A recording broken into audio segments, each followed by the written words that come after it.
All right.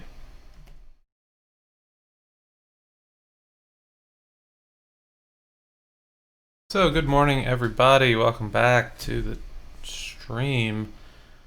Today, we're going to pick up where we left off on Tuesday. So, first, if you don't know who I am, I'm Austin, developer advocate at Lightstep. And what we're going to do today is we're going to actually pick up where we left off on Tuesday. And if you recall, I'm going through how you can take a static site that you would generate using like Hugo or Jekyll or anything where you're pre-generating a bunch of static assets that are served up and people, there's no like dynamic page stuff happening, right? And this is, I think, more and more common. I think you'll see this referred to as like Jamstack quite often. JavaScript APIs. I don't actually know what the M stands for. Probably something interesting. But what we've been doing is we've been taking our static site and we've instrumented it with OpenTelemetry Web. And the great thing about that is it lets us see what the performance of our page is like, right? So how long does it take to load various assets and give us an idea of how our site's performing for our end users. So what we're going to do today is do a little bit of review of what we did last time, and then we're going to go and actually do some DevOps. So we're gonna, we have all this great telemetry. Now we need to get it out of the client, out of the browser, and into something that we can use it with. So I'm gonna walk you through how to do all that in Kubernetes. It'll be real fun. So yeah, hang around and let's get going. Let me just switch over here. All right. Let's get a little bit of music. Now, if you have any questions about anything I'm talking about or showing off, feel free to ask in the chat. I think actually, did I ever set that? I think the chat should show up on the screen. Yeah. So, ask your questions. It should show up like right here, and I will be glad to answer them.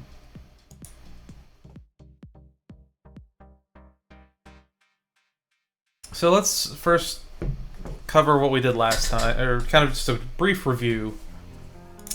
We have the project we're working on is actually just the OpenTelemetry website, right? And it's always a good idea to sort of eat your own dog food or try your own stuff out. So I've decided, well, we should use OpenTelemetry to monitor OpenTelemetry. And what we've added in is the OpenTelemetry web package. So if I kind of refresh in my console, now I see, I'm kind of covering it up a little bit, I know, but I'm seeing, let me just make this bigger. So what we have is a bunch of JSON blobs, JSON representation of span data, right? And this is going to be things like events that happened during that span. And remember from last time, a span is really just, a span of time. It's how long did it take for this to happen. So for the entirety of this fetch operation, we can see here's a bunch of discrete events that happened. So when did the browser start fetching? When did it start looking up the domain? How long did it take to connect? And then the actual request response. So we have pretty fine-grained detail here. We can also see the timestamp, when did this happen at? And there's some other information that's actually not shown in the console logger. And really what we want to do to kind of get at all that is we want to get this out of the console and into something useful.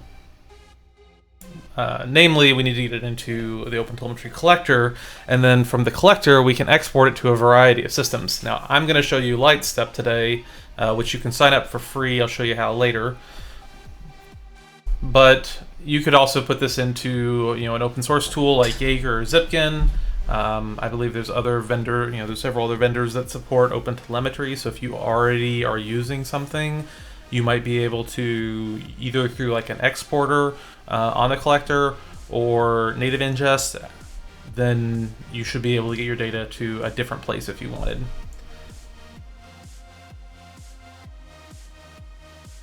So let's start by going back over and let's go back into the code.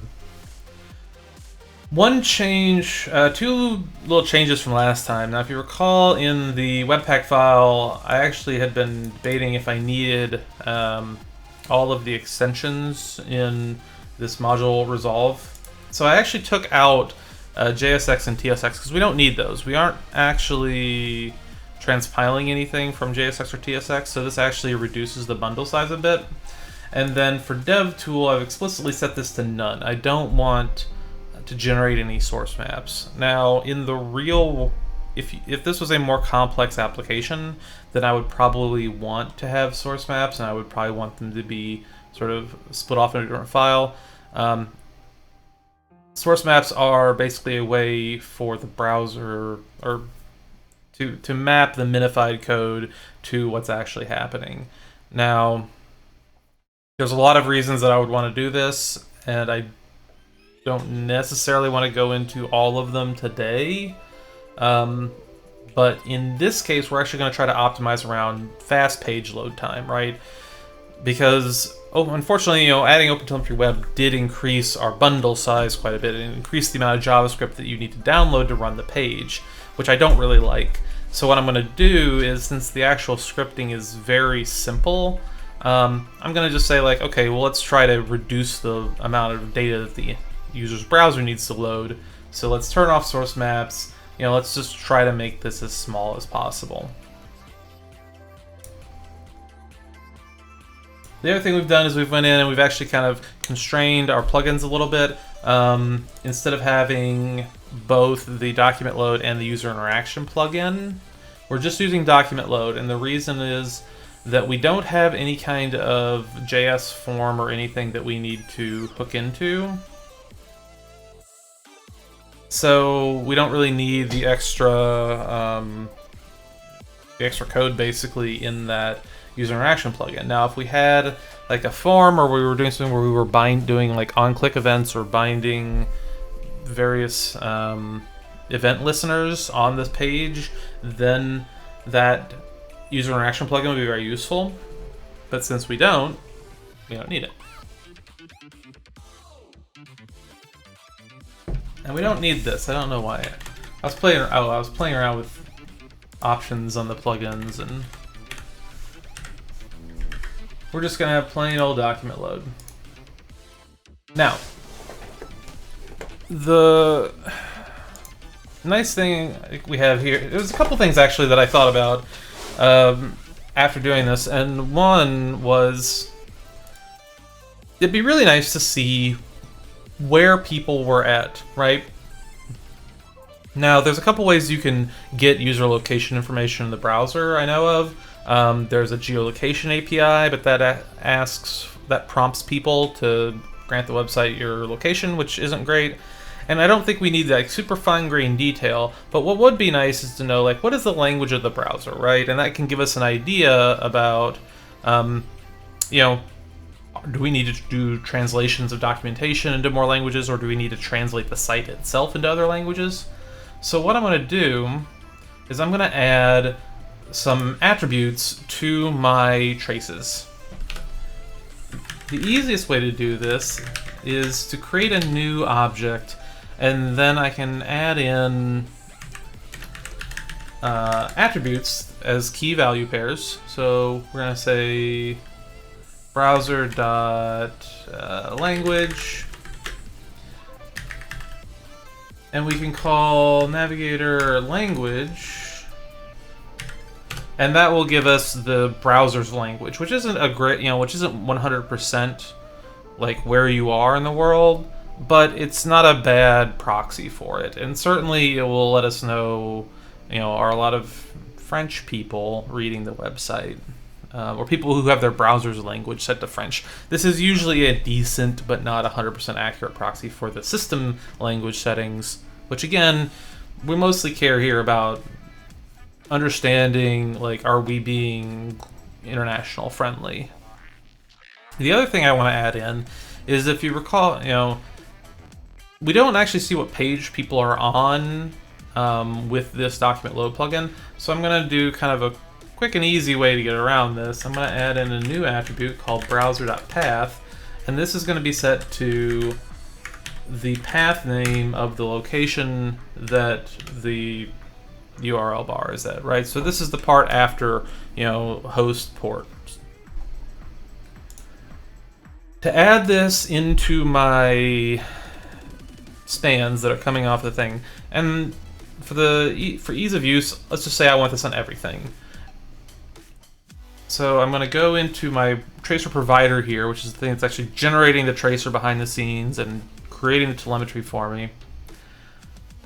I'm going to modify the default attributes property, and I'm going to add locale.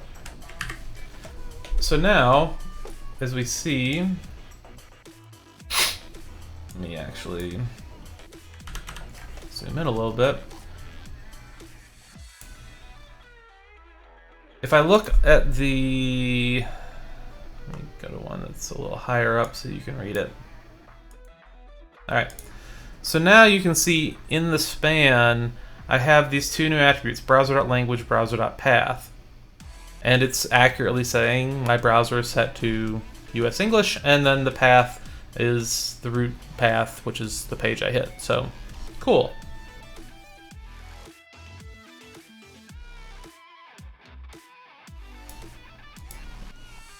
So now that I've done this, we're basically, we've kind of hit the limits of, I think, what we can really do easily. Not, I wouldn't say easily, but there's really not a lot else interesting going on here, right?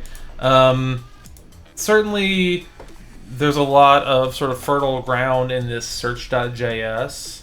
If I wanted to go and instrument this to see specific things.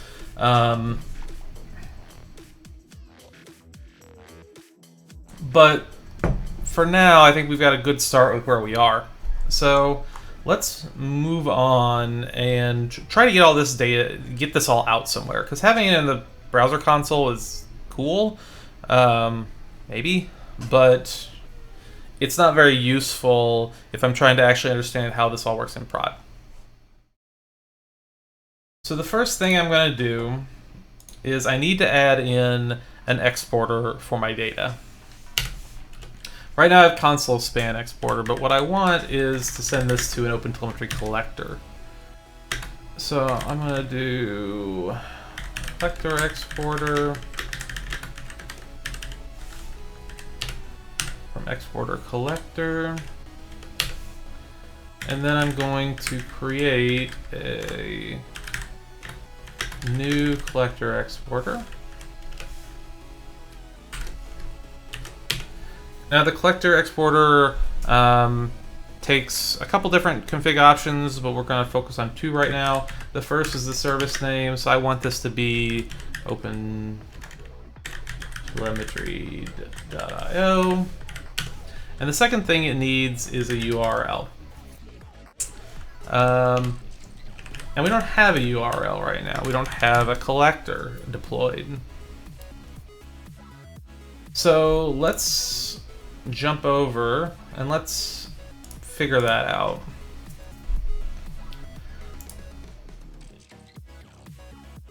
Now, there's a couple different ways you could deploy a collector, right? At a high level, the collector is just it's a process that can receive data in a variety of formats, not just OpenTelemetry format, can also receive like Jaeger or Zipkin data, but we're going to be working with OpenTelemetry formatted data. But it can aggregate data from multiple different sources, multiple different like back-end services or front-end services, and then it can export that somewhere else. And nice thing is we can manage this all separately from our application. We don't actually have to worry about like, oh, I want to send this data somewhere else, or I want to change it in some way, I want to process it some different way. We can do all that on our collector without having to redeploy our front-end code, which is really, really handy. So what I'm going to do is I'm going to make a new Kubernetes deployment. I'll call this collector.yaml. I've already made a Kubernetes cluster and a static IP address for a load balancer behind the scenes. And just to prove it to you, no pods. Yeah.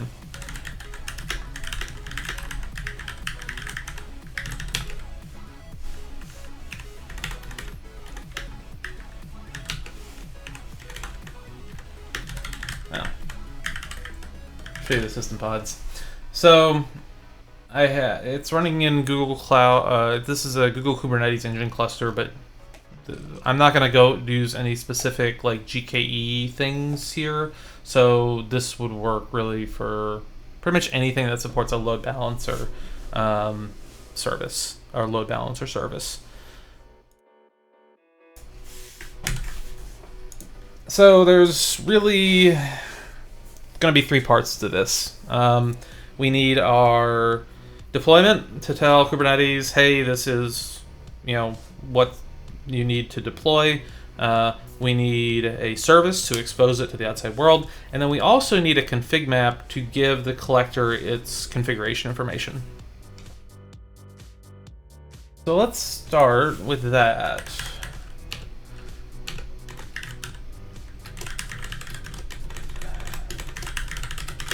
P1 kind config map.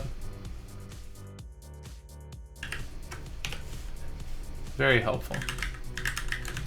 And we'll call this web collector.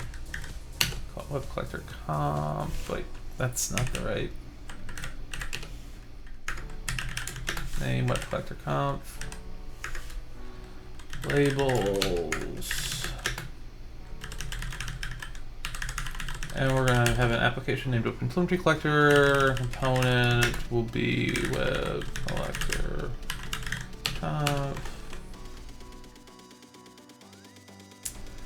Data, and we'll make this web collector config.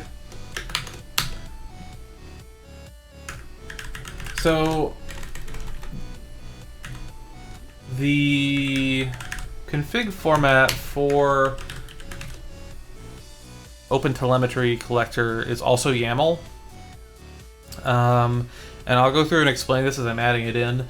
But the first thing you have to have is a receiver. The collector needs to be able to receive data from somewhere. So we're going to define a receiver called OTLP, which stands for OpenTelemetry Protocol. And we're going to give it an endpoint of 000055680, which is the default. And then 0, you have to tell, basically we're telling it to listen on all addresses, all interfaces. Or listen from any IP. Now you can restrict this. You can say I only want you to listen from a particular, a particular endpoint or a particular like address. Since we're running this in Kubernetes, it's we're kind of marshaling everything through that load balancer anyway. One thing that I'm not going to do that you probably should do if you're going to do this in a full production thing, and I'll go around and do it later probably, is add in TLS. So you can terminate TLS on the collector. You just need to give it a certificate file. And if you want to know more about that, check out the documentation in GitHub for the OpenTelemetry collector, which I'll show off a little later. Once we have a receiver, then we need to add some processors. So we're going to add a batch processor, which just allows it to batch up spans and or telemetry and send it off. And we're going to add a memory limiter. And the memory limiter will help us avoid running out of memory and crashing. So we need a few things here. We need the ballast size, MB. That's 700. We're going to set a memory limit in MB to 1500, so 1.5 gigs roughly. But 100, and then we're going to check it every 5 seconds. Finally, we're going to have a queued retry. So what processors do is processors effectively are in the pipeline of the telemetry as it comes through. They can modify it if you wanted, but they can also do things like change how the collector interacts with the actual telemetry data. In this case, the memory limiter will help us prevent our collector containers from being killed from going out of memory. The last two more things we need extensions, and we need an extension, a health check extension. We're just going to use defaults there, and then we need some exporters. So I need an OTLP exporter, because I'm going to send out OTLP from the collector to my Lightstep public satellite. And Lightstep is a distributed tracing and metrics tool. We can take OpenTelemetry data and then actually visualize it and analyze it for you. So we'll see a little bit of that later. For OTLP here, I need an endpoint.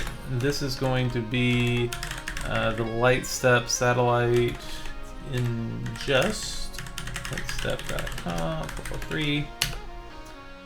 And then I need to pass in a header, which will be Lightstep access token.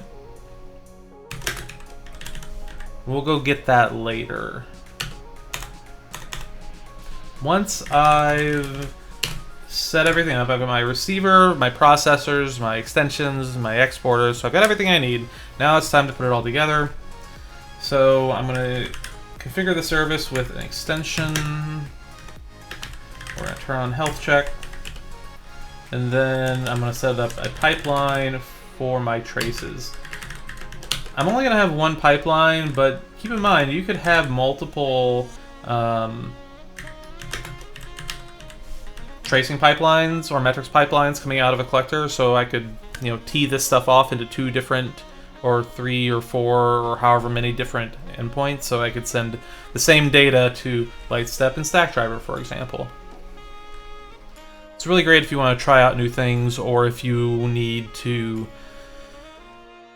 sort of do a fan in, fan out, where I have a lot of different telemetry coming in, and then I need to kind of send different parts of it out to different things based on rules or patterns. It's a very powerful OpenTelemetry feature. So I have my receiver and my processor, my memory limiter, my batching, my retry, and finally my OTLP exporter. And that is my config map. So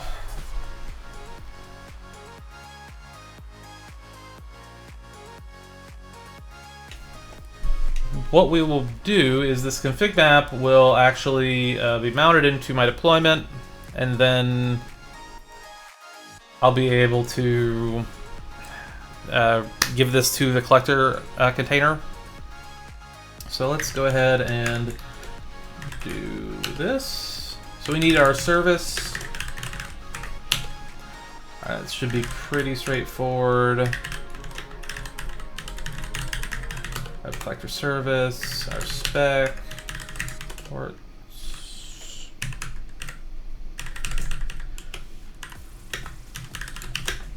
So we're gonna expose it on port 80. TCP. Target port is going to be 55680. And we'll give it a name. It's the OTLP port. Select OpenTelemetry collector is our app. And we're going to make this a load balancer. Now again, you probably want to, if you're doing this for realsies, you'll want to add TLS, right? I'm not going to do it in this because I don't have my cert generated, but we'll have to do that before we push live. Let's see, gcloud, compute.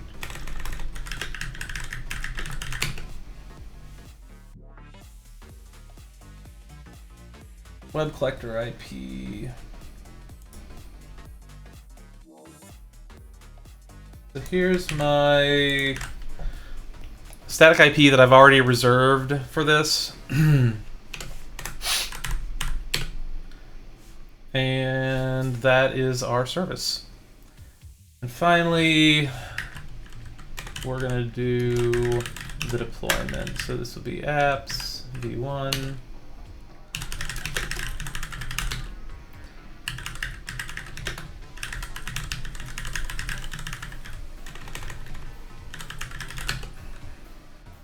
And name, you know, every time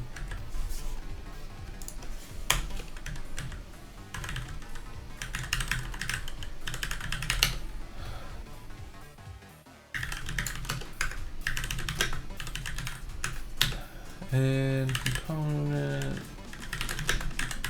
collector spec. And if anyone has any questions or wants me to go into something more, feel free to ask. I'm watching the chat. Alright, so we want to match labels, app, OpenTelemetry collector. Oh, nope.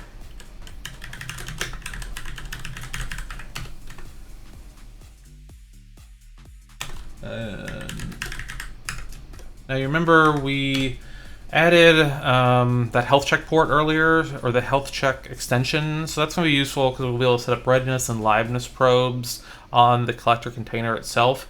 This is extremely useful if you wanted to put it behind like an ingress or something where you need a health check.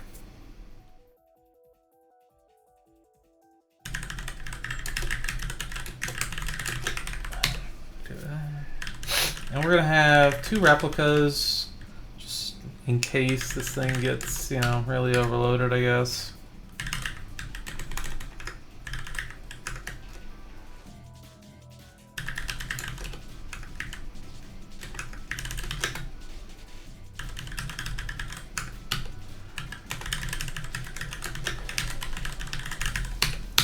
Love YAML. Now we need our container spec.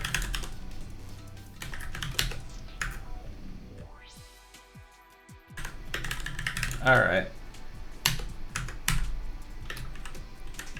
So we're going to override the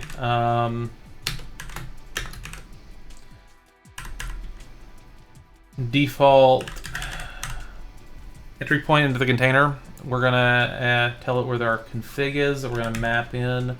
So config is going to be /conf web collector config.yaml. And we're going to pass in a membalance size in MB, so 700. And we give it an image. And we're going to use the nightly basically. We're going to use the dev branch. And the reason why that is a bug fix for headers, gRPC headers that we need. Name the container web collector. Add some resources. Limit this to 1 CPU, so we're not trying to break the bank, and memory request turn in.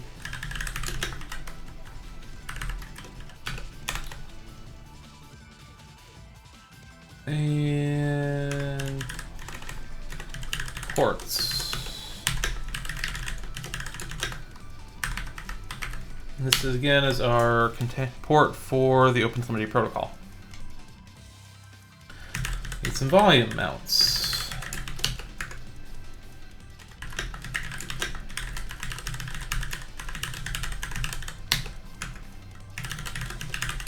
So we're going to take our config map, we're going to mount it in at /conf.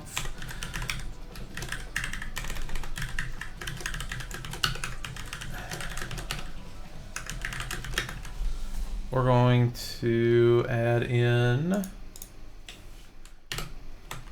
our probes for liveness and readiness. We want to do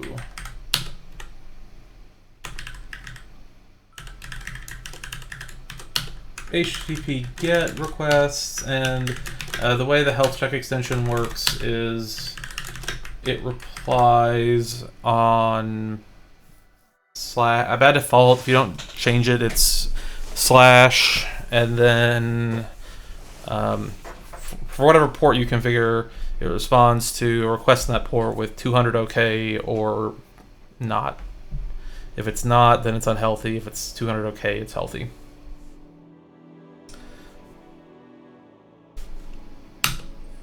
Okay, so we have our volume mounts. Now we need our volumes.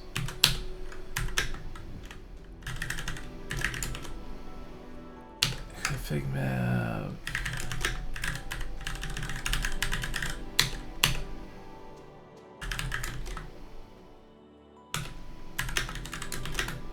Web collector config.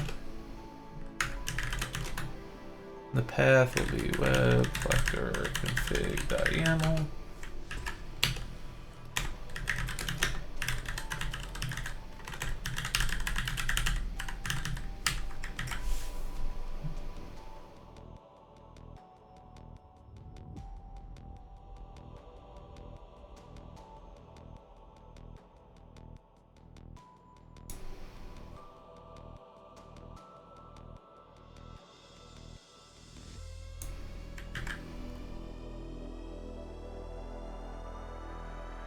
And then, now, what I've already done is I've got a Lightsep account already, but if you wanted to sign up for your own, you would go to lightsep.com.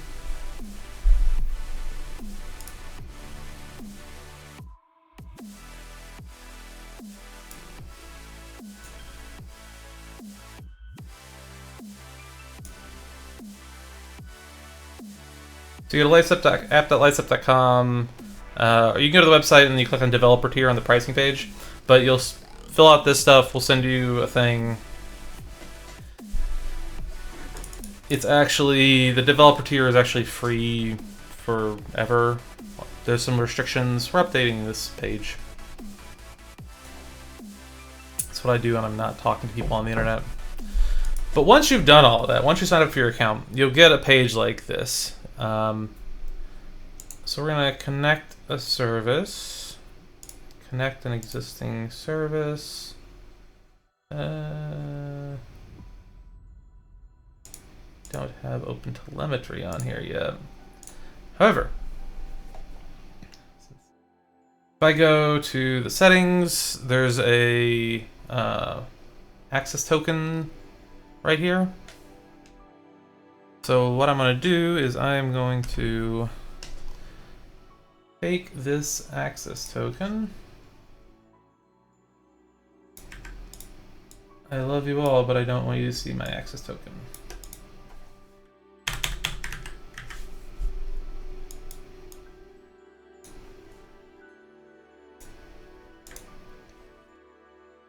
And then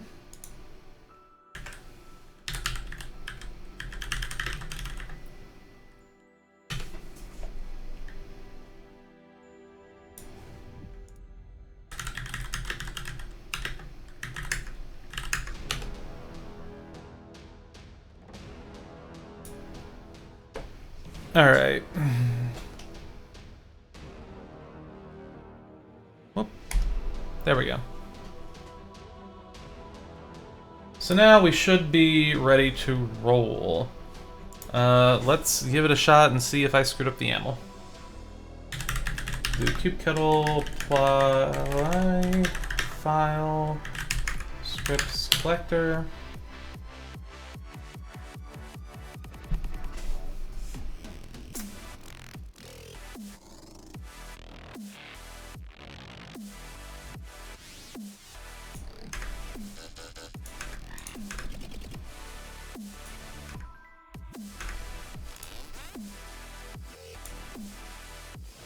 I think it's this.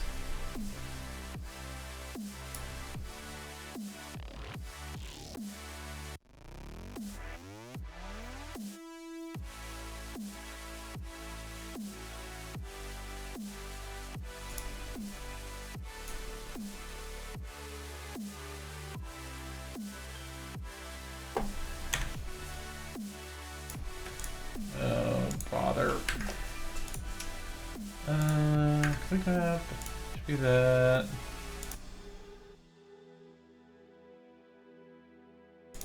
That might be it. Nope. Now for my favorite part of Kubernetes, screwing up YAML indentation.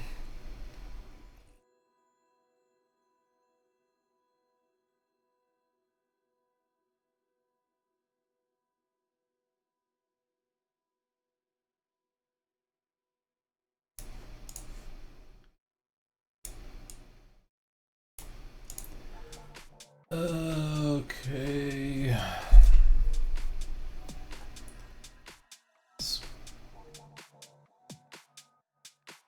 Yeah, this is all in the... At least it's all in the... At least I only screwed up one of the configs.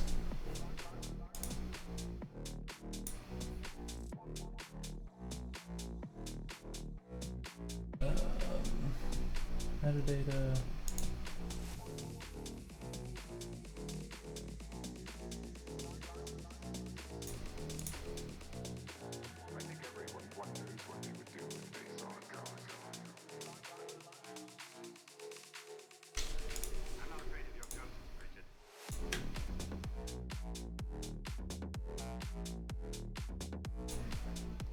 Oh, I think that might have been it. That was one of them.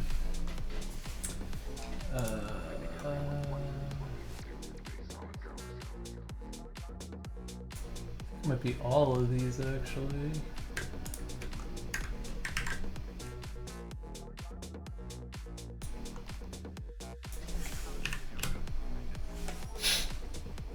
Getting closer.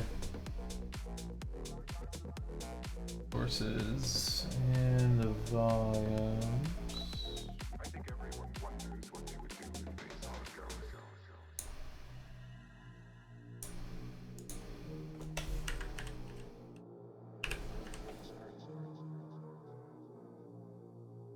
Parts. Yeah, volume mounts. Yeah. Probes are right.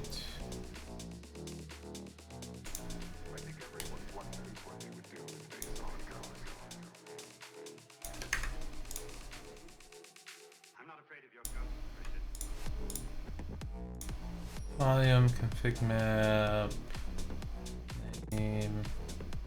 I think these are also off. Whoa.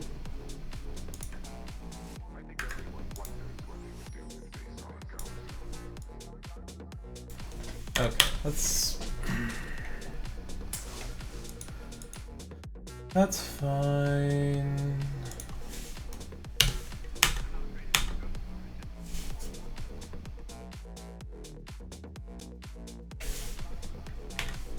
So I think volumes, yeah. Volumes is here.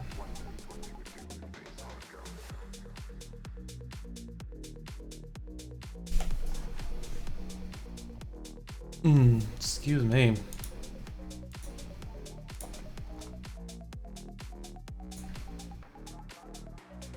Let's look up something real quick.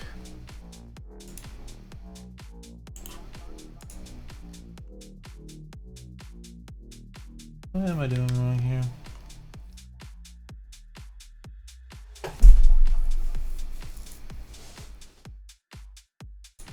Name, yep.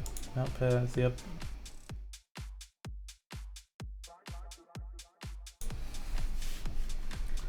Alright. It's volumes.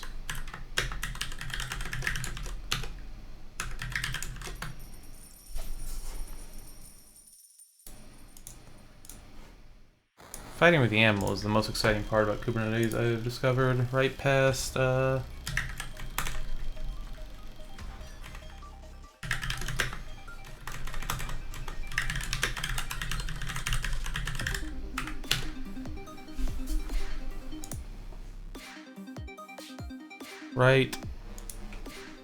right past. Well, no, I don't know. Maybe it's not.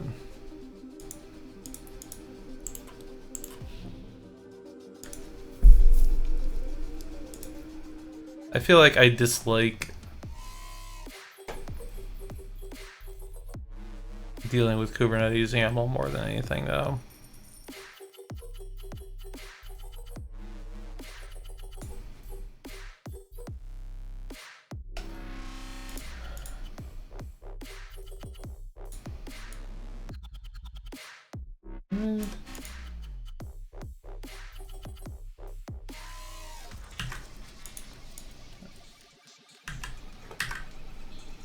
There we go.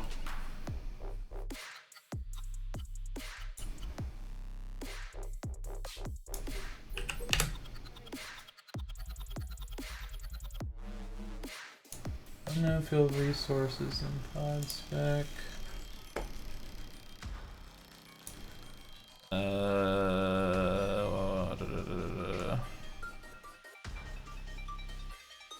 Resources should be.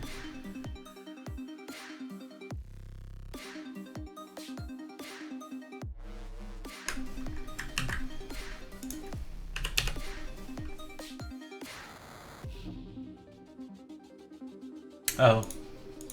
Requests. Hey. At last, we successfully deployed something to Kubernetes. So let me clear out this kubectl, get pods. So we have a crash loop here.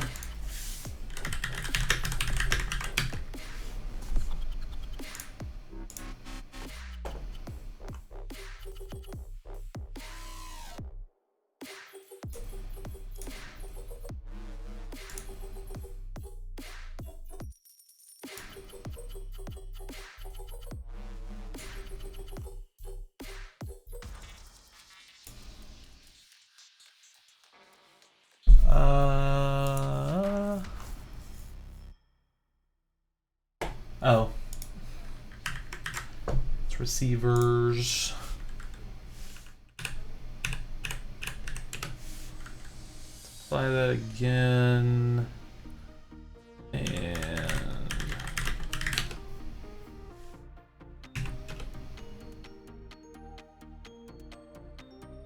let's kill these.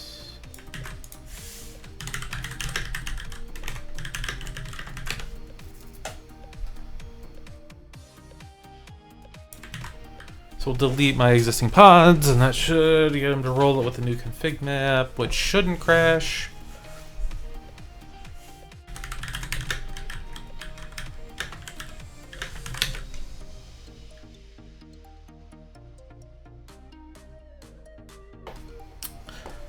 And while that's going on,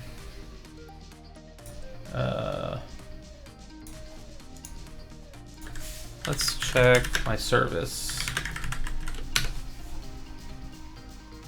The external IP is still pending.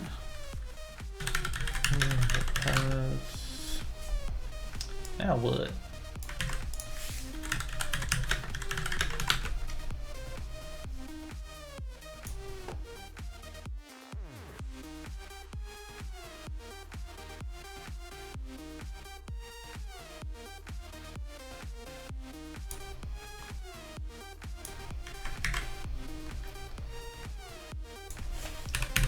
Yeah, it helps to make sure that you actually don't misspell things in YAML.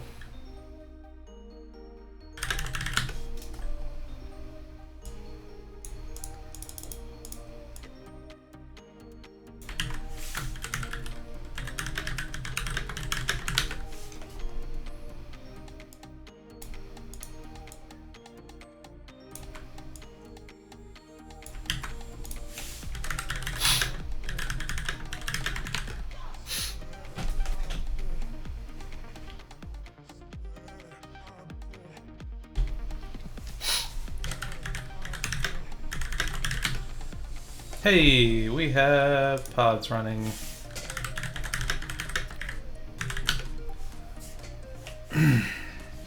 Now we just need for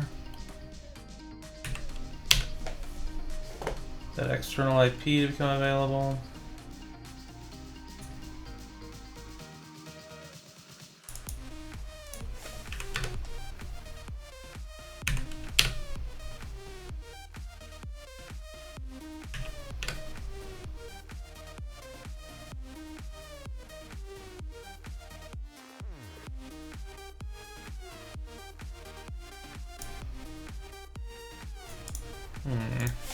I wonder if that's the wrong IP address.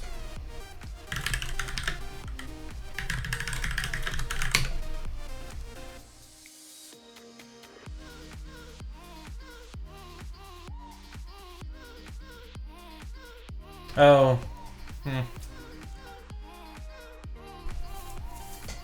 Okay. Right, that's a global IP. I need a regional IP. GFile, compute addresses. VLAN.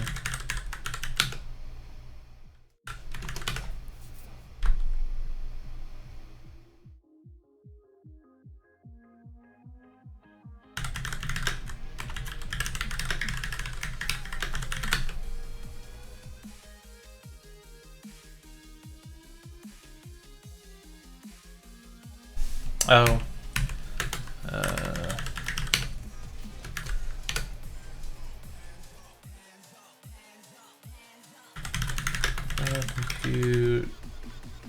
I think.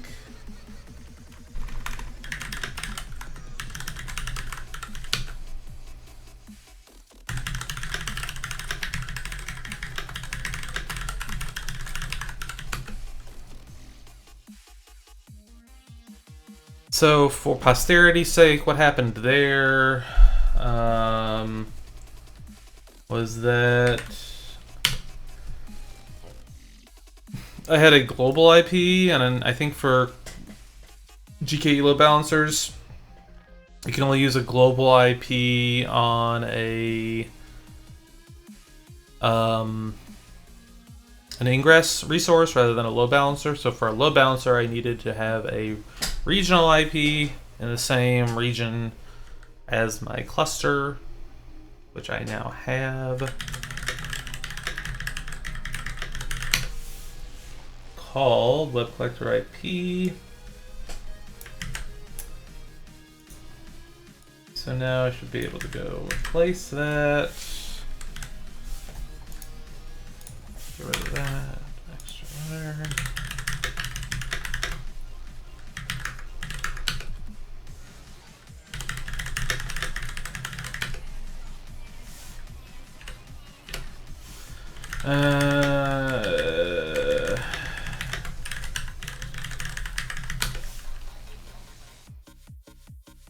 All right, let's recreate it completely.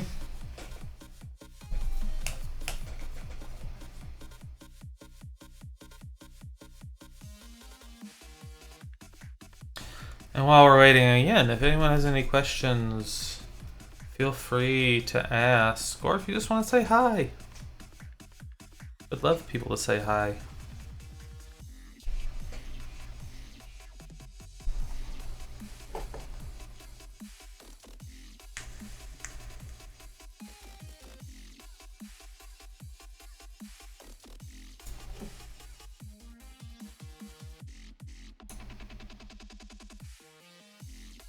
Taking its sweet time to delete this service, isn't it? Alright. Now if we rerun our Hugo apply.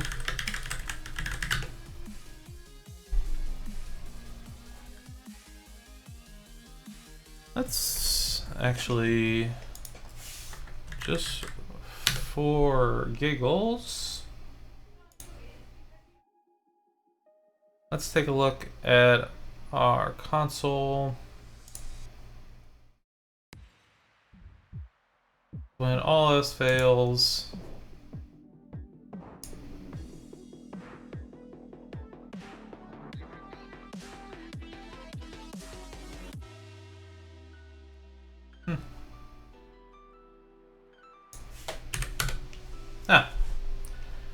alright. Worked that time. So we can see down here I have an external IP listening on my load balancer. The reason, so if you actually look at the port mapping, so it's interesting.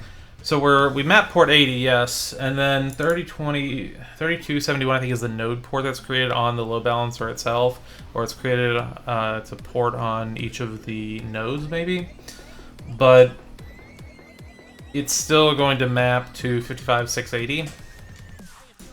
So now we can go back to our code here and we can plug in that v1 trace and get rid of our console span exporter. Replace it with our exporter here.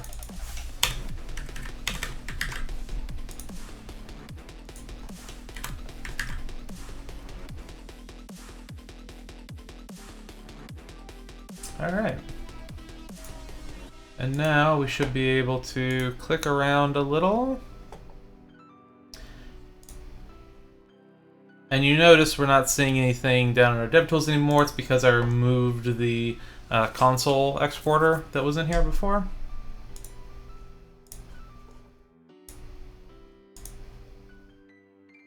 If we check in Lightstep, if we've done everything right,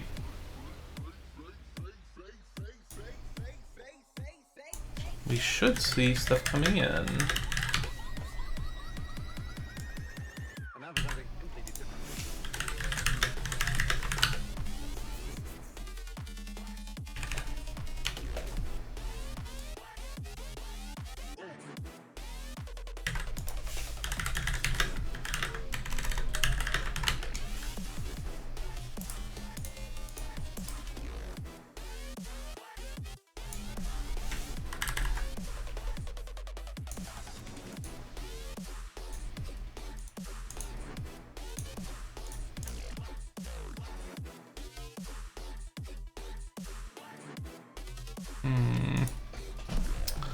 Not getting anything.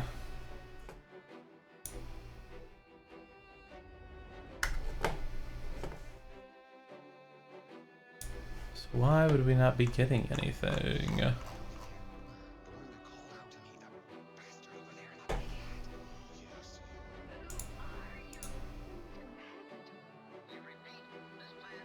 So let's try to debug this a little. If I look at...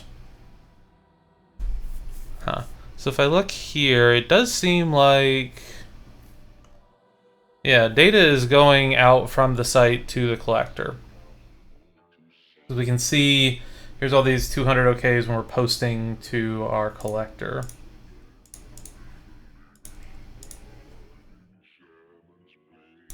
So it seems like the problem might be over. Oh, nope, it was just being slow. It was just taking it some time. All right. Oh, yeah. That's what we were expecting.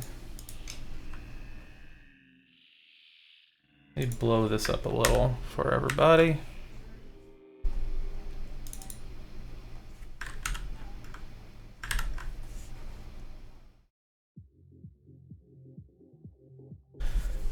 So what we have done now is we've taken now all of the data that we had that was normally before going into our JavaScript console is now going to the collector, and then it's being reported to Lightstep, which is why there was a little bit of a delay. Like, it has to kind of kick off a bunch of things.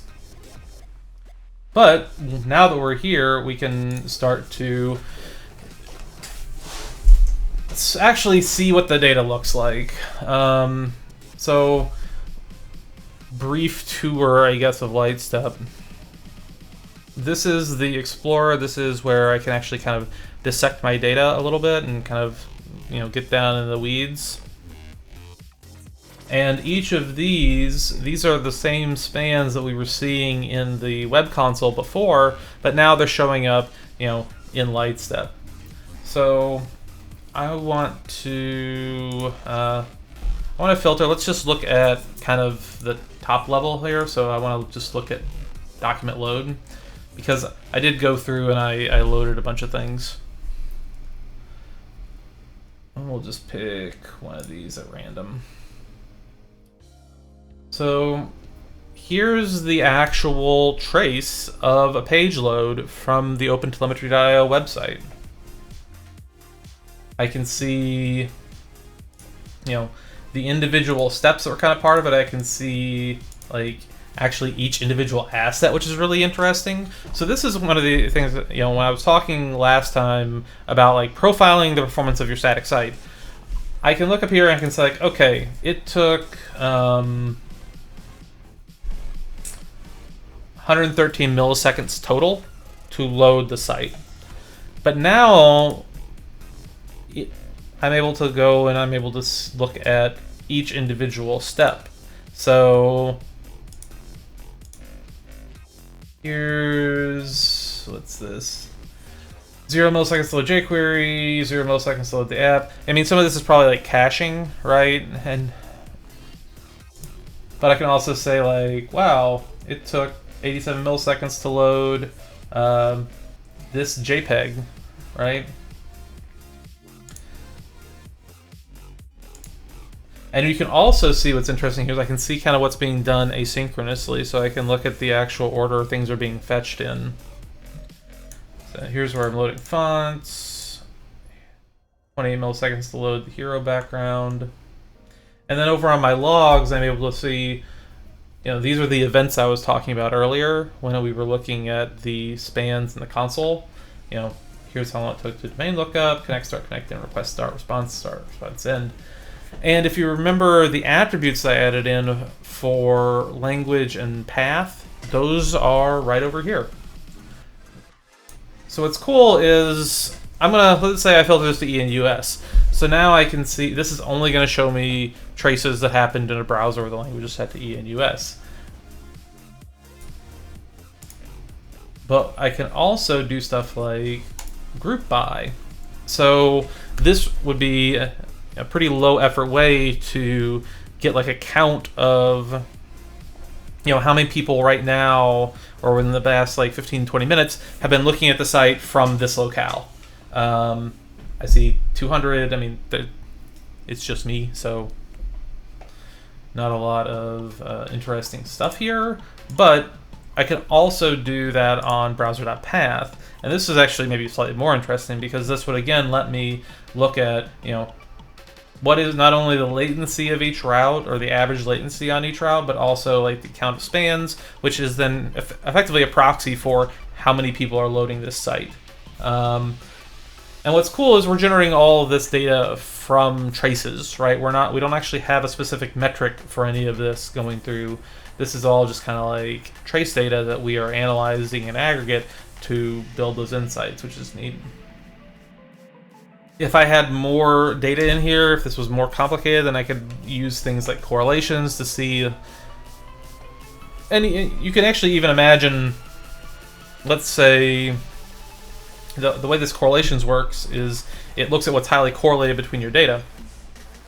So if I had, everyone from France was having a bad experience, was being slow, I could actually see that, EUFR or whatever the French locale code is was correlated with high latency. Or I could, maybe everyone is having a long, maybe one particular page, one particular route is having a problem, one particular file is having a problem, whatever.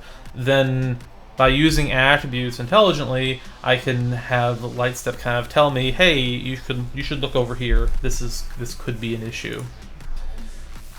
And then I can also go in and I can say, hey, what is this, sort of the key operations I want to track here?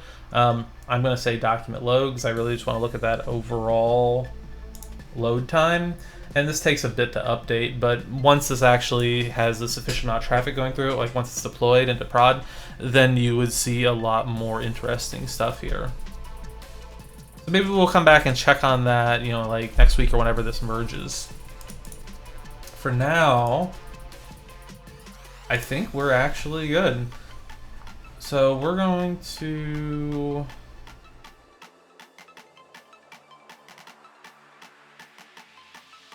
We're actually not going to commit this. I'm going to git ignore this. And the reason why is because I don't want to leak my...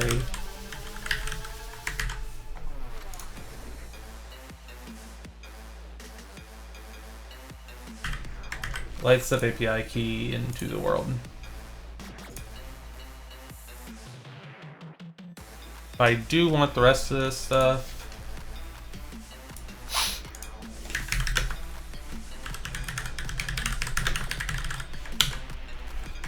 And then we're going to push, publish.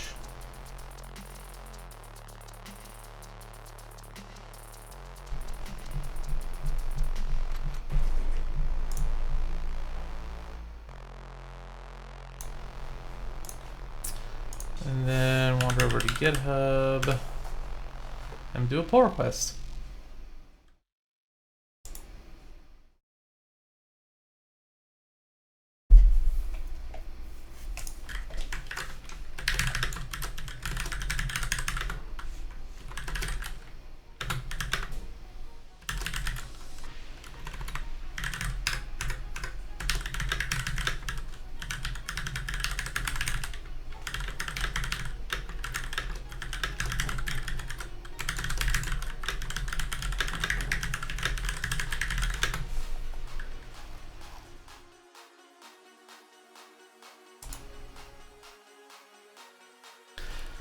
So last but not least, let's make sure this builds. It should. Oh, you know what? It might not.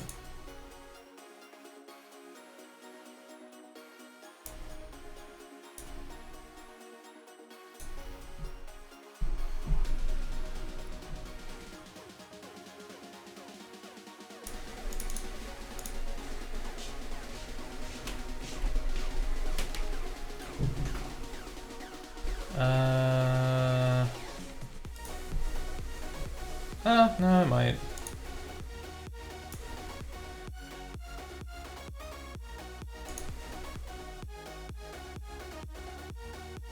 Yeah, because it has to run setup. Setup will run script build, so that should be fine.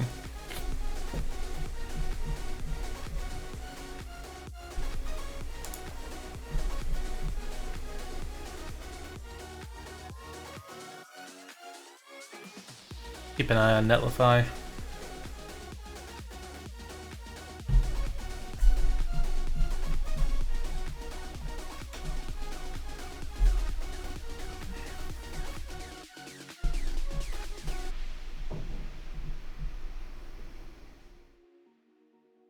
So, while I'm here too, so you can actually see our app.js bundle. It's certainly larger. It's up to 189 kilobytes.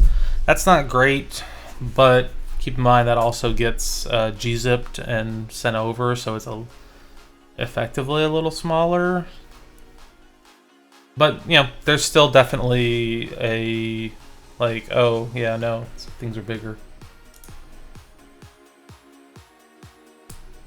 So now, over deploy preview.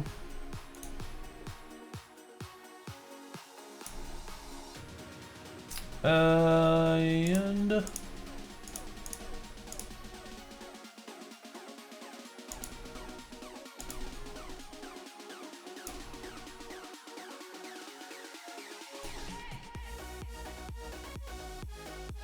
aha! Alright, well, I discovered another problem. But this is a problem that I needed to solve anyway, so I'm not going to dwell on it. But if you notice here, OpenTelemetry Web is using the beacon. Beacon, which is a effectively way to channel telemetry out of the browser. But I have mixed origin problem, or I am mixing HTTPS and HTTP. So I need to go in and I need to actually enable TLS on my collector. I need to set all that up.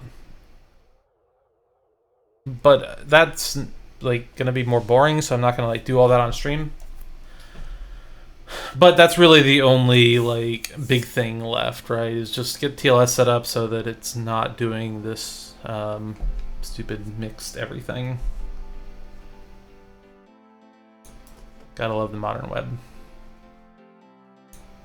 However, once that's done, then, you know, it'll work like this, right? I'll be able to go in and I'll be able to see all this data in real time, which is really cool. I'll be able to generate reports off of it, which is really cool. I'll be able to use that to create like a dashboard. I could, you know, say like, oh, well, this is how many people are coming from each different region.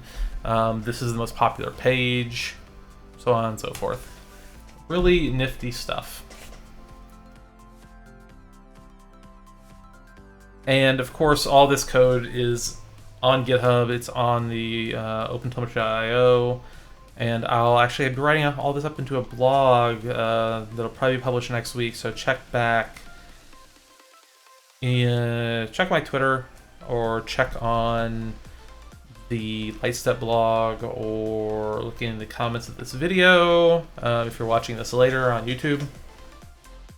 And you'll be able to read the entire write-up that'll have all of the code, even the stuff that isn't published, like the collector deployment. Like I probably won't put that into the